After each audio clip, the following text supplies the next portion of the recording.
This video should have been recorded a long time ago, but at least it is finally here.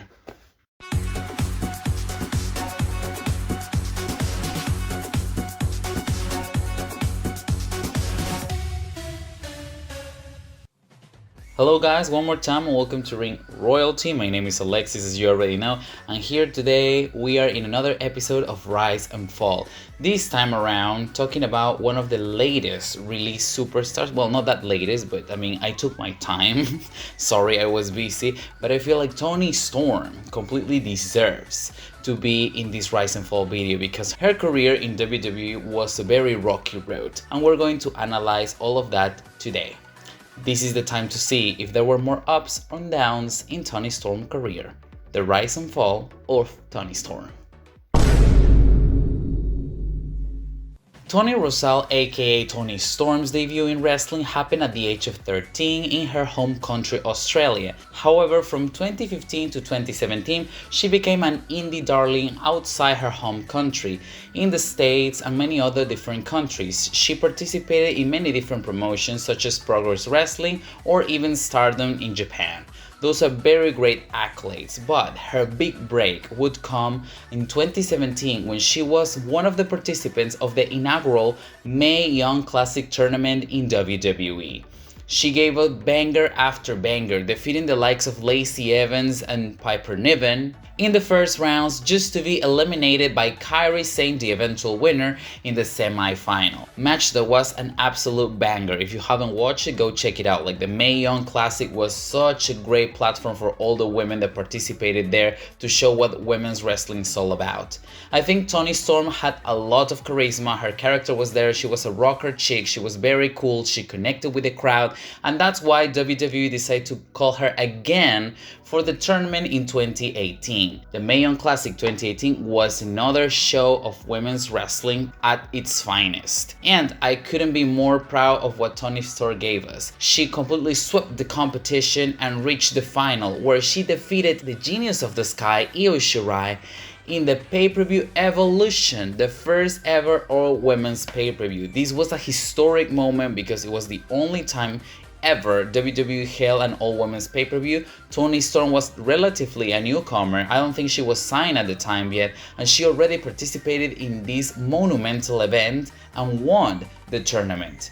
It was a great way to introduce Toni to the WWE universe, to the product, and already at this point we could see that Toni had a promising career in the company and in the wrestling business. Also, there was a great match that Toni took part in. I'm not sure if it was before or after the final of the Mae Young Classic, I don't remember exactly, but she challenged Shayna Baszler in an edition of NXT UK, which would later become her first brand in the company, for the NXT Women's Championship in a singles match. It was a fantastic bout. Shayna retained the title by countout, and I think it was a great way to showcase Shayna as the monster heel that she was, the dominant champion, but at the same time not making Toni Storm look weak. She wasn't pinned, she wasn't submitted, she was only counted out. I think it counted a lot for Toni's momentum. I repeat, for sure this was a great way to introduce Toni to the product. Thumbs up for WWE for introducing Toni this way, and also I was very excited, along many other fans I'm sure,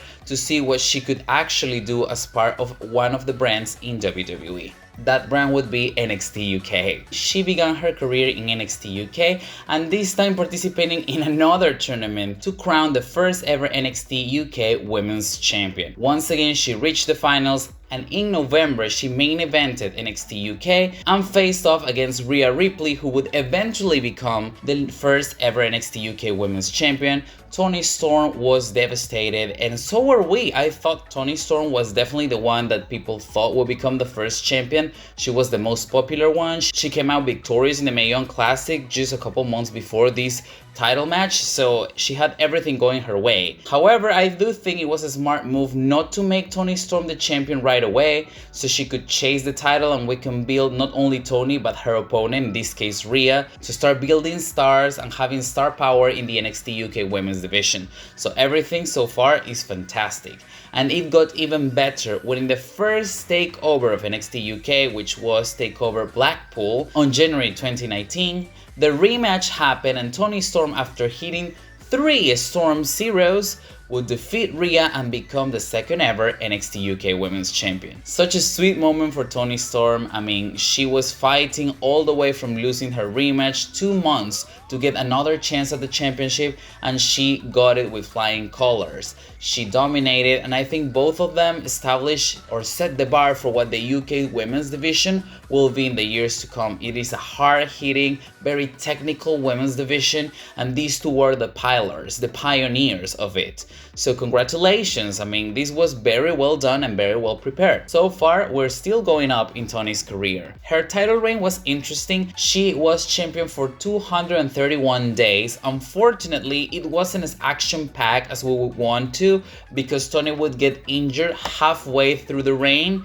However, she did get at least 5 title defenses before dropping the title. The first title defense was the rematch of the former champion Rhea Ripley in the main event of NXT UK television. It was very nice. I still prefer their match at Blackpool, but it was still a very hard-hitting and amusing affair.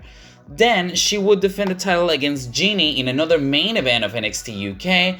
Very competitive. Jeannie and Toni Storm had a rivalry previously that led to the championship match, so it was sweet. Then she defended the title in a WWE Network special Worlds Collide against SmackDown's Nikki Cross and NXT's Bianca Belair. Very interesting triple threat, very unusual one as well, but I think it delivered. And then she got another main event title victory or title defense against Nina Samuels, another rising and very charismatic star of the roster. Despite not having so many title defenses in these 231 days, I think all the defenses that she had were very nice. Like, they were very built, they were not sloppy, and all of the matches had great spots. Unfortunately, as we know, WWE doesn't promote NXT UK that much. I'm not even sure why. They don't post the content on YouTube, they don't really talk about it much in WWE TV, so it is a bit hard for the people across the pond like me to be aware of what's going on and what rivalries are happening in the UK brand. And once again, I'm start rambling, sorry about that.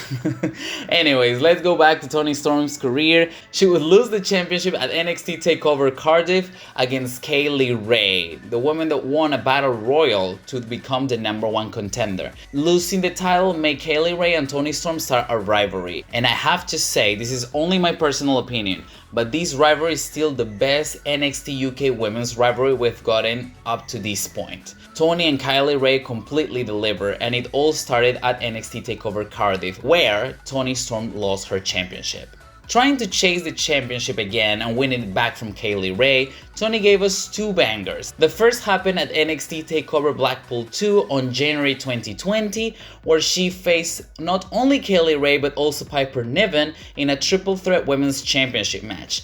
Oh god, that match was so spotty. It was so great. There were so many OMG spots, false finishes, and everything that made the crowd be on the edge of their seats. The 3 women delivered just fine, and Kaylee Ray managed to retain her championship that night. Not content with that, Toni Storm obviously wanted a one-on-one match against KRL because she needed to win her baby back. And that led to the second ever I Quit match from the women's division in WWE. It happened on an episode of NXT TV on February 2020. The match was brutal. Weapons that you could think of were used there, from chairs, tables, kendo sticks, and the way that Kaylee Ray was just a total savage and made Toni Storm say I quit was very, very memorable. This was also Toni Storm's last match at NXT UK, but it was a great send-off for her. I am so happy that they just didn't remove Toni out of nowhere from the UK program, and they gave her this kind of like last match, retirement match from the UK send-off. It was simply amazing. I don't have words with that. I am so upset that I didn't really watch that match back then. I watched this match years later, probably earlier this year, and it was a complete banger. It was fire. The 2 women delivered so well, and Toni Storm was definitely at the top of her game in this moment. Most fans, including myself, expected Toni to have a bright future in WWE, whether it was NXT, SmackDown, or Raw. She had absolutely everything. The charisma, the in-ring skills, the character, and she did a flawless job in NXT UK. For me, the best run she had in the whole time she was with the company, for sure. Before talking about her NXT run, I want to mention that Toni Storm, while being part of NXT UK, had 2 pay-per-view appearances in WWE's main roster. The first one happened at Survivor Series 2019, where she represented NXT in the Survivor Series traditional 5-on-5 tag team match, and also she participated in the 2020 Women's Royal Rumble, becoming the first and only superstar today to be part of the Women's Royal Rumble match as a member of the NXT UK roster. That was huge. That was how much WWE trusted Toni. Unfortunately, she took 8 months of hiatus to arrive to NXT. It all happened because, the pandemic and COVID happened and it was a shitty time for everyone. But once Toni arrived in NXT, she did full force. She won her debut match against Aaliyah, and subsequently she defeated many opponents in both singles and tag team matches. Until not even 2 months after her arrival, she decided to attack and betray Ember Moon, joining forces with Candice LeRae, Dakota Kai, and Raquel Gonzalez to form a team to participate in War Games. Great moment, great introduction, and her team came out victorious in the end. Now, Toni Storm and her team had all the momentum on their side, and Toni Storm decided to set her eyes on the NXT Women's Championship, which started a rivalry with Io Shirai.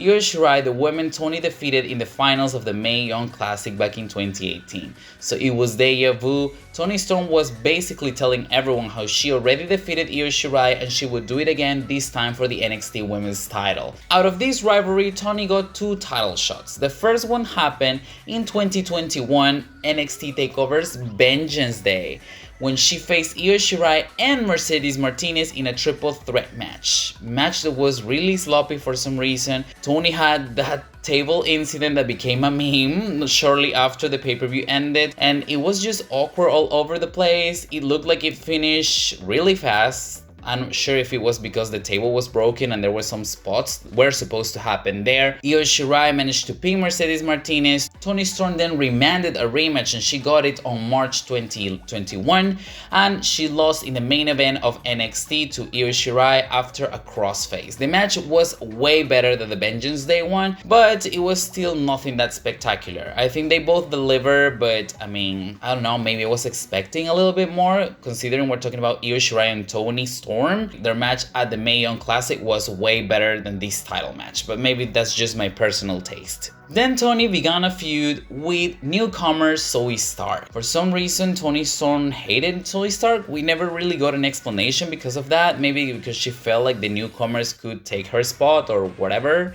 And that's how they got a couple matches, and the most important for me happened at the pre-show of NXT TakeOver Stand and Deliver during WrestleMania weekend. They had a singles match which surprisingly Toni Storm lost. I was very shocked in that moment. I did a review of that, I remember. I just couldn't understand how such a big name like Toni Storm lost to Zoe Stark, who was basically a newbie. She had 2 or 3 matches prior to this takeover match. Everything can happen in WWE, right? Because of the 2 title matches that didn't live up to the expectations, according to myself at least, and this loss at TakeOver Stand and Deliver, which was basically the most important takeover of the year, I feel like Toni's career slowly started to go down. Sorry, but that's how it felt for me.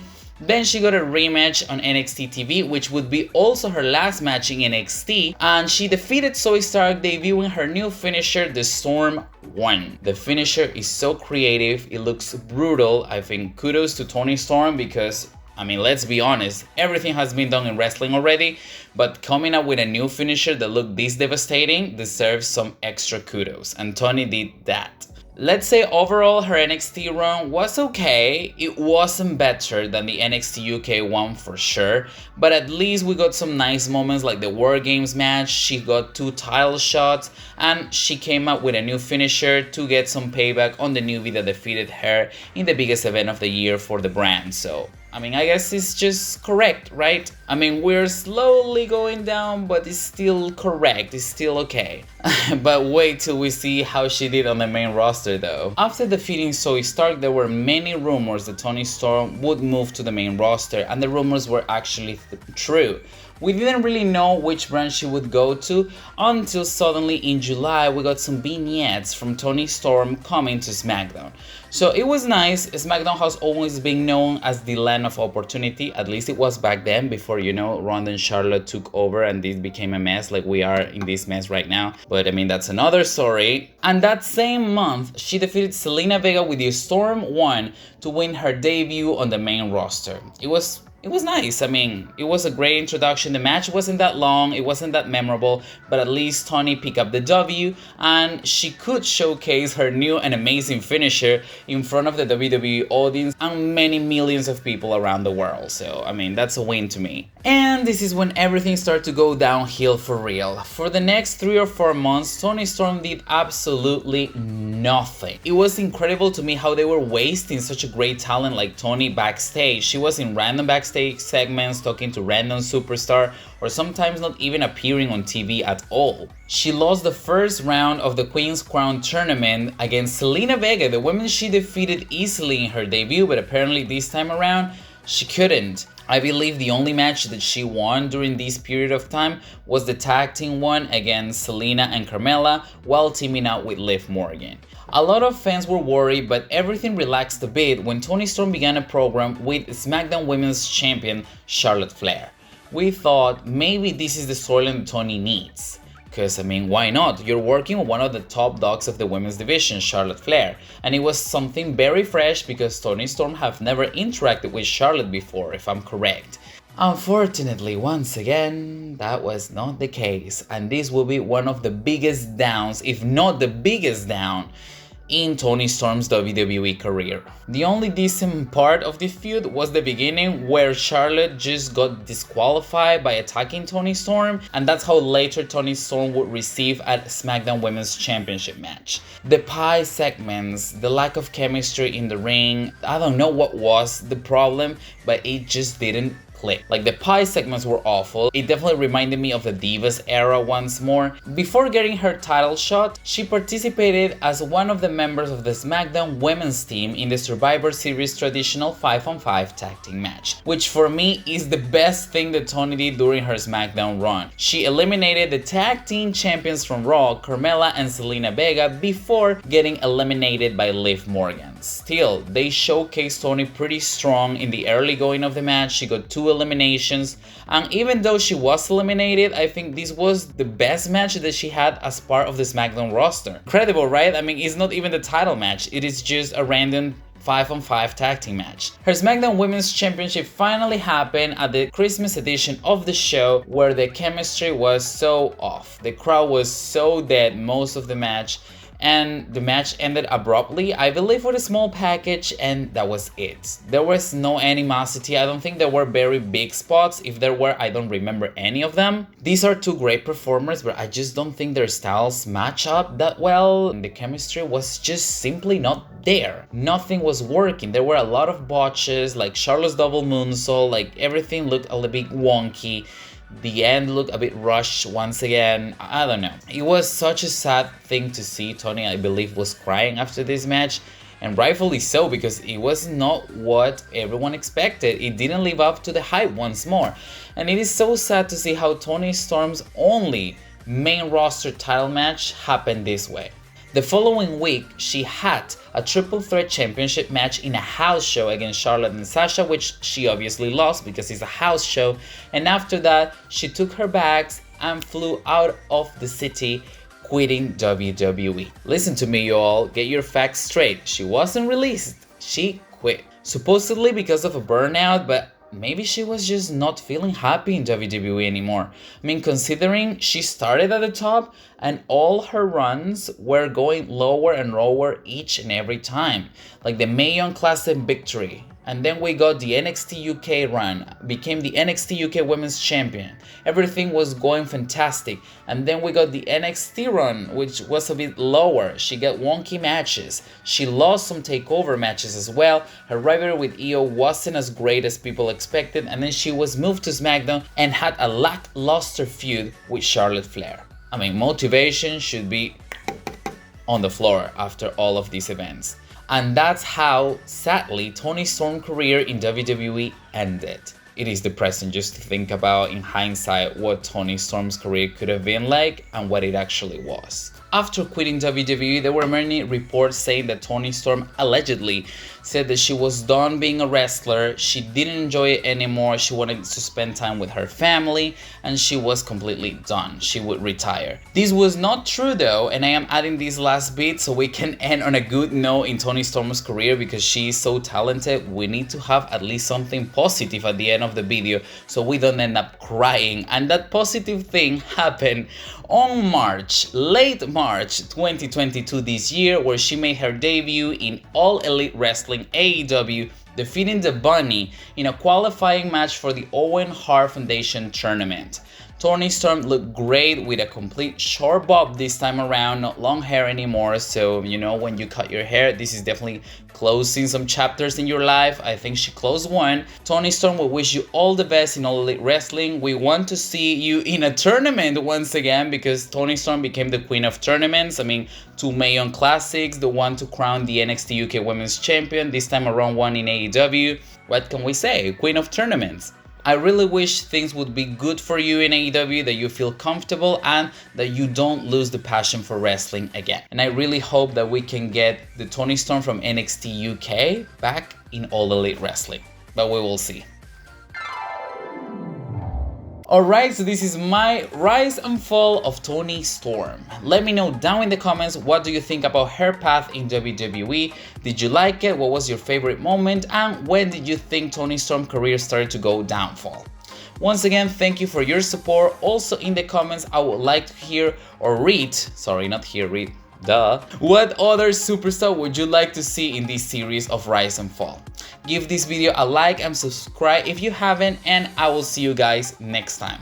Thank you very much for everything. Once again, give some love to Toni Storm, the Mae Classic winner, former UK Women's Champion, and our Australian rockstar. Love you all. Goodbye.